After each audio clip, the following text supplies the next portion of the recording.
Hello दोस्तों, नमस्कार। आप सभी का एक बार फिर से बहुत-बहुत स्वागत है आप सभी के अपने यूट्यूब चैनल डियर गुरुजी पर। तो दोस्तों, मेरा नाम है मयंक जायसवाल और आप सभी का आपके इस चैनल पर बहुत-बहुत स्वागत है। तो यहाँ पर आप सभी के लिए जीके से रिलेटेड बहुत ही महत्वपूर्ण प्रश्नों को मैं लेकर आ चुका हूँ, जो कि आप सभी के लिए होने वाला है बहुत ही ज़्यादा इम्पोर्टेंट। तो जितने भी लोग सबसे पहले नए हैं, वो लोग चैनल को सब्सक्राइब ज़रूर करें, जिससे कि आने वाले क्लास की नोटिफिकेशन आप सभी को आसानी से मिल जाया करे। तो चलिए दोस्तों, आज की इस क्लास को हम लोग स्टार्ट करते हैं। यहाँ पर दोस्तों आप लोग बताने का प्रयास कीजिए कि रोग उत्पन्न करने वाले सूक्ष्म जीवों को क्या कहा जाता है। आप सभी लोग बताने का प्रयास कीजिए कि रोग उत्पन्न करने वाले, ठीक है, सूक्ष्म जीव जो होते हैं उन्हें हम लोग क्या कहते हैं। तो यहाँ पर देख सकते हैं दोस्तों, ऑप्शन नंबर यहाँ पर जितने भी लोगों ने तीसरे को बताया है वो लोग यहाँ पर बिल्कुल करेक्ट हो जाएंगे, रोगाणु, ठीक है। पैथोजेंस यहाँ पर जितने भी लोग ऑप्शन नंबर तीसरे को बता रहे हैं वो लोग यहाँ पर बिल्कुल करेक्ट हो जाएंगे। चलिए, ऑप्शन नंबर तीसरा वाला आपका यहाँ पर बिल्कुल करेक्ट है। चलिए दोस्तों, बढ़ते हैं हम लोग अपने अगले प्रश्न की तरफ। अगला प्रश्न आप सभी लोग ध्यान से देखिए, क्या पूछा जा रहा है कि पीयूष ग्रंथि कहाँ स्थित होती है। बहुत ही इंपॉर्टेंट है, बहुत ही आसान प्रश्न है दोस्तों। तो पीयूष ग्रंथि जो है ये मटर के आकार के बराबर होती है, ठीक है, आप सभी को पता होना चाहिए। और ये ग्रंथि जो है ये कहाँ स्थित होती है, तो यहाँ पर दोस्तों आप सभी लोग देख सकते हैं, ये होती है मस्तिष्क में, ठीक है, ब्रेन में, आपके शरीर की मास्टर ग्रंथ के रूप में इसे जाना जाता है। और मैं आपको बताना चाहूंगा कि यह कई प्रकार के हार्मोन्स उत्पन्न करती है जो शरीर में गति करते हैं। और मैं आपको ये भी बताना चाहूंगा कि निश्चित प्रक्रियाओं को निर्देशित करते हैं तथा दूसरी ग्रंथियों को जो है हार्मोन्स भी प्राप्त करते हैं, प्रदान करते हैं। तो यहाँ पर जितने भी लोगों ने बताया है ये मस्तिष्क के निकट पाई जाती है, वो लोग यहाँ पर बिल्कुल करेक्ट हो जाएंगे। ऑप्शन नंबर आपका चौथा वाला यहाँ पर बिल्कुल करेक्ट हो जाएगा दोस्तों, ठीक है। चलिए अगले प्रश्न की तरफ बढ़ते हैं। अगला प्रश्न आप क्या पूछा जा रहा है, ध्यान से देखिए, निम्नलिखित में से किसने कर्मिक विकासवाद का सिद्धांत दिया था। तो आप सभी लोग बताने का प्रयास कीजिए कि यहाँ पर आपका जो राइट आंसर है वो क्या हो जाएगा। तो यहाँ पर दोस्तों आप सभी लोग देख सकते हैं, यहाँ पर जितने भी लोगों ने डार्विन बताया है वो लोग यहाँ पर बिल्कुल करेक्ट हो जाएंगे। डार्विन आपका यहाँ पर बिल्कुल करेक्ट ऑप्शन है, ठीक है। कर्मिक विकासवाद का सिद्धांत जो है वो डार्विन ने दिया था। निम्नलिखित में से कौन सा एक संयोजी ऊतक नहीं है। आप सभी को पता होना चाहिए, पहले समझिए संयोजी ऊतक। तो आपको मैं बताना चाहूंगा दोस्तों कि कार्डियक मसल्स, जिसे हम लोग कह सकते हैं हृदय मांसपेशी, ठीक है, हृदय मांसपेशी की भित्तियों में जो है एक धारीदार मांसपेशी होती है, ठीक है, आप सभी को ये चीज ध्यान में रखना है ट्रीम। और यह मांसपेशी तीन मुख्य प्रकार में होती है। पहला क्या है दोस्तों, कंकाल मांसपेशी, दूसरा है स्मूथ मांसपेशी, और तीसरा आपका आता है जो उसे दो भागों में डिवाइड किया गया है, ठीक है। तो कार्डियक मांसपेशी, ठीक है, और जिसे हम लोग कह सकते हैं माइकोकार्डियम, ठीक है। तो आप सभी को ये चीज ध्यान में रखना है, जिसे व्यक्ति पूरी चेतना के साथ नियंत्रित नहीं कर सकता है। तो आप सभी लोग देख सकते हैं, निम्नलिखित में से कौन एक संयोजी ऊतक नहीं है। तो संयोजी ऊतक आपका ये जो ऑप्शन नंबर तीसरा वाला है, हृदय मांसपेशी, ये व्यक्ति पूरी तरीके से जो है संतुलित नहीं कर सकता है। तो यहाँ पर जितने भी लोगों ने हृदय मांसपेशी बताया है वो लोग यहाँ पर बिल्कुल करेक्ट हो जाएंगे। निम्नलिखित में से कौन गति का मात्रक नहीं है। गति का मात्रक दोस्तों देखिए, मीटर प्रति सेकंड, किलोमीटर प्रति घंटा, मीटर प्रति घंटा या सेंटीमीटर प्रति सेकंड। यदि आप लोग थोड़ा सा भी मैथ जानते हैं तो आप लोग एक भी मिनट नहीं लगाएंगे इसे बताने में। आप सभी लोग बताने का प्रयास कीजिए यहाँ पर राइट आंसर क्या हो जाएगा। तो वर्ग मीटर प्रति घंटा कुछ लोगों का मानना है। तो दोस्तों यहाँ पर आप सभी लोग देख सकते हैं, ऑप्शन नंबर आपका जो तीसरा वाला है मीटर प्रति घंटा, ये कहीं से भी मैच नहीं कर रहा है। तो यहाँ पर जितने भी लोगों ने ऑप्शन नंबर तीसरे को बताया है वो लोग यहाँ पर बिल्कुल करेक्ट हो जाएंगे। देखिए, मीटर प्रति सेकंड ये बिल्कुल सही है।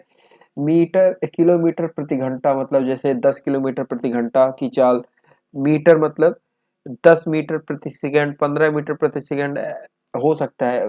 ये गति के मात्रक में नहीं आता है, ठीक है। मीटर प्रति घंटा। तो यहाँ पर जितने भी लोगों ने बताया है ऑप्शन नंबर तीसरे को, वो लोग यहाँ पर बिल्कुल करेक्ट हो जाएंगे। चलिए दोस्तों, अगला प्रश्न आप सभी लोग ध्यान से देखिए। किस वैज्ञानिक ने गति के नियम दिए थे? आप सभी लोग बताने का प्रयास कीजिए, गति के नियम इनमें से किस वैज्ञानिक ने दिए थे? गैलीलियो, न्यूटन, आइंस्टाइन या बायल? तो आप सभी लोगों को पता होना चाहिए। देखिए, आप सभी लोग जानते होंगे कि गैलीलियो जो है ये किस चीज से रिलेट करते हैं, और न्यूटन कौन नहीं जानता इन्हें, और आइंस्टाइन जिन्होंने अभी तक बहुत ही ज्यादा परसेंटेज में अपने माइंड का यूज किया है, और बायल। तो दोस्तों, यहाँ पर जितने भी लोगों ने बताया है ऑप्शन नंबर दूसरे को, वो लोग यहाँ पर बिल्कुल करेक्ट हो जाएंगे। गति के नियम किसने दिए थे? न्यूटन ने दिए थे। ठीक है। और गैलीलियो का किस चीज के लिए प्रसिद्ध है? दूरबीन के लिए, लेंसेस के लिए।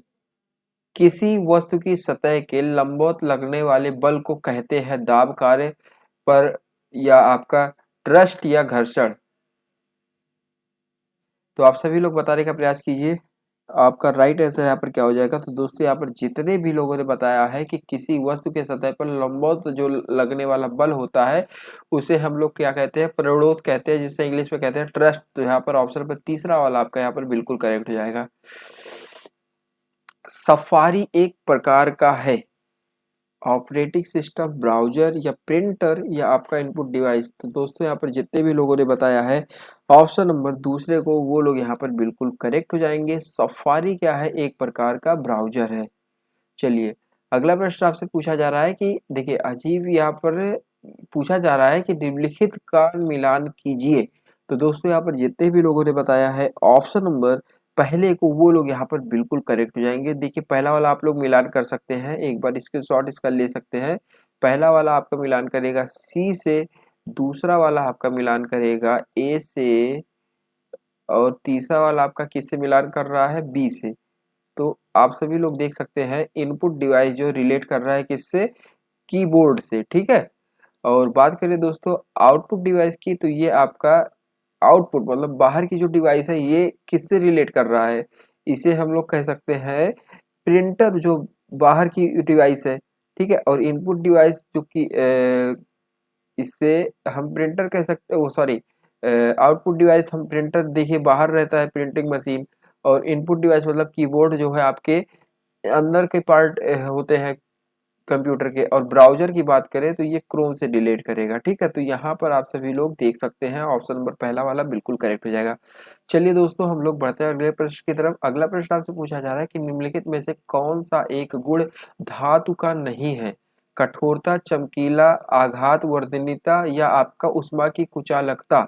तो दोस्तों, यहाँ पर जितने भी लोगों ने बताया है ऑप्शन नंबर पहले, सॉरी माफ करिएगा, उष्मा की कुचालकता, ऑप्शन नंबर चौथे को, वो लोग यहाँ पर बिल्कुल करेक्ट हो जाएंगे। निम्नलिखित में से कौन सा एक गुण धातु का नहीं है? तो उष्मा की कुचालकता जो है, ये एक ऐसा गुण है जो धातु का नहीं है।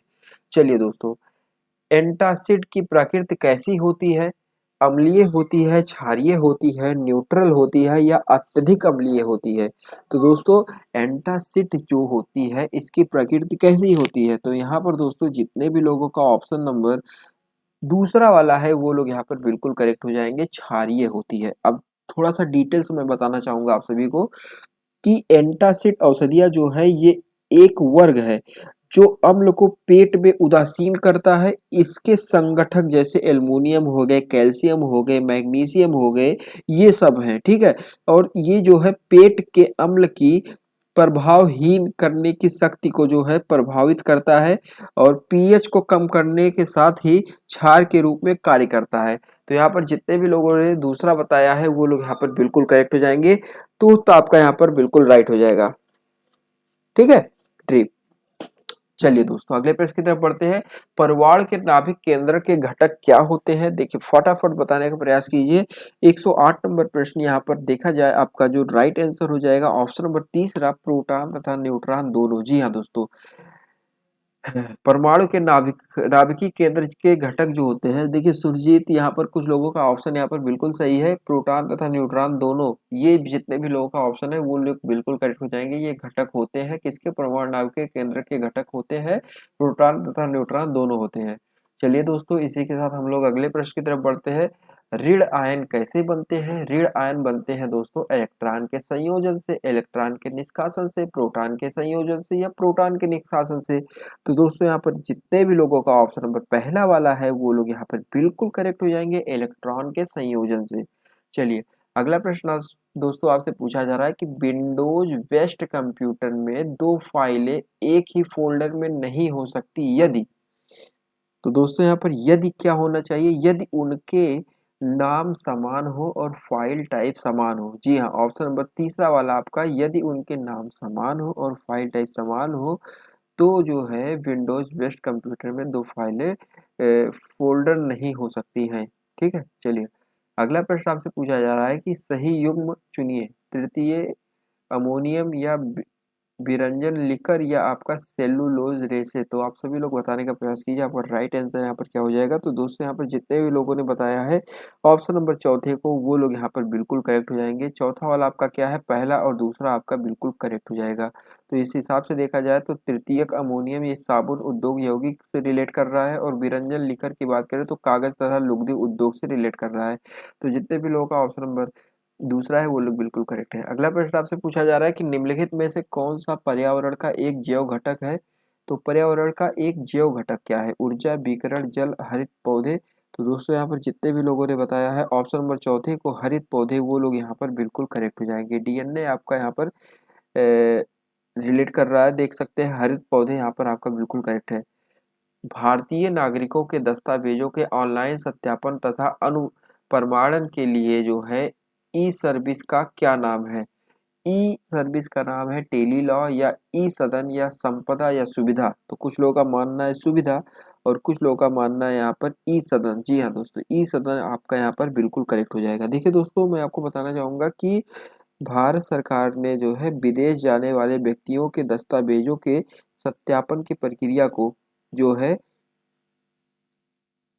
डिजिटलाइज मतलब डिजिटल करने के लिए जो है 2017 में मई में जो है ये सर्विस शुरुआत की, जिसमें उसे इस उद्देश्य के लिए जो है सरकारी कार्यालयों पर जाने की समस्या से बचाया जा सके। तो ये सर्विस कब से शुरू हुई है? 2017 से, और मई का महीना था। तो आप सभी लोग इसे ध्यान में रखिएगा। ठीक है, लगभग 6 साल होने वाले हैं। चलिए, अरुण ग्रह की खोज किसने की थी? अरुण ग्रह की खोज किसने की थी? बहुत ही इंपॉर्टेंट है। अरुण ग्रह की खोज किसने की थी? तो दोस्तों यहाँ पर मैं आपको बताना चाहूंगा कि ब्रिटिश खगोल शास्त्री जो था उसका नाम था विलियम हर्शेल ने 13 मार्च सन 1781 ईस्वी में जो है यूरेनस ग्रह की खोज की थी। तो यहाँ पर जितने भी लोगों ने बताया है ऑप्शन नंबर पहले को वो लोग यहाँ पर बिल्कुल करेक्ट हो जाएंगे। अरुण ग्रह की खोज जो है सन 1781 ईस्वी में, और डेट भी मैं आपको बता दे रहा हूँ, डेट है 31 मार्च। ठीक है,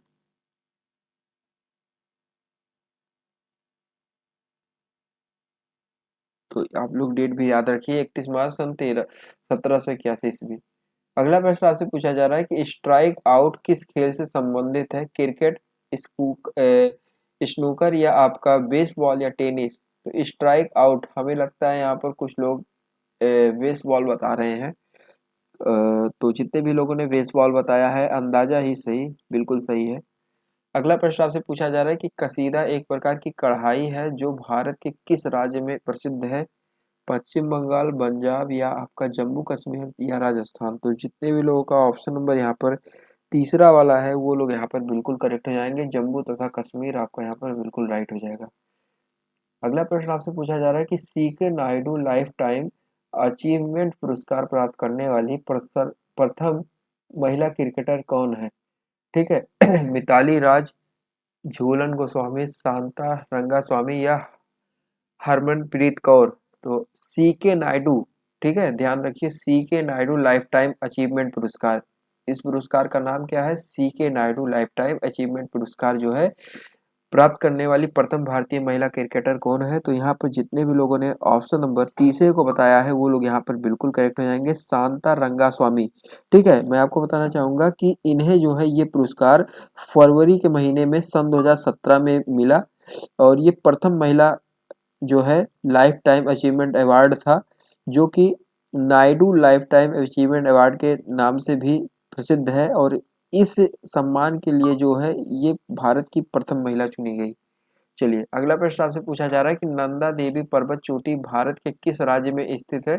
तो यहाँ पर दोस्तों जितने भी लोगों ने बताया है ऑप्शन नंबर पहले को उत्तराखंड, वो लोग यहाँ पर बिल्कुल करेक्ट हो जाएंगे। नंदा देवी पर्वत चोटी भारत के उत्तराखंड राज्य में स्थित है। अगला प्रश्न दोस्तों आपसे पूछा जा रहा है कि भारत की मल्टी एप्लीकेशन सोलर टेलीस्कोप मस्त को जो है सौर वेधशाला में परिचालित किया गया था। उदयपुर, जयपुर या आपका कोडेकेनल या अहमदाबाद। तो दोस्तों यहाँ पर जितने भी लोगों ने बताया है ऑप्शन नंबर पहले को, वो लोग यहाँ पर बिल्कुल करेक्ट हो जाएंगे, उदयपुर। चलिए अगला प्रश्न दोस्तों आज की इस क्लास का लास्ट प्रश्न है, आप सभी लोग बताने का प्रयास कीजिए। तो अभिनव भारत सोसाइटी ऑफ रेवुलेशन रीज की स्थापना किसके द्वारा की गई थी। ठीक है, सीरियस है तो बताने का प्रयास कीजिए। तो यहाँ पर दोस्तों जितने भी लोगों ने बताया है ऑप्शन नंबर दूसरे को विनायक सावरकर, वो लोग यहाँ पर बिल्कुल करेक्ट हो जाएंगे। तो दोस्तों इसी के साथ जो है आज का यह क्लास आपका यहीं पर समाप्त होता है। और आप सभी को आज की ये वीडियो कैसी लगी कमेंट करके जरूर बताएं, और जितने भी लोग चैनल पर नए हैं चैनल को सब्सक्राइब जरूर करें। धन्यवाद, टेक केयर।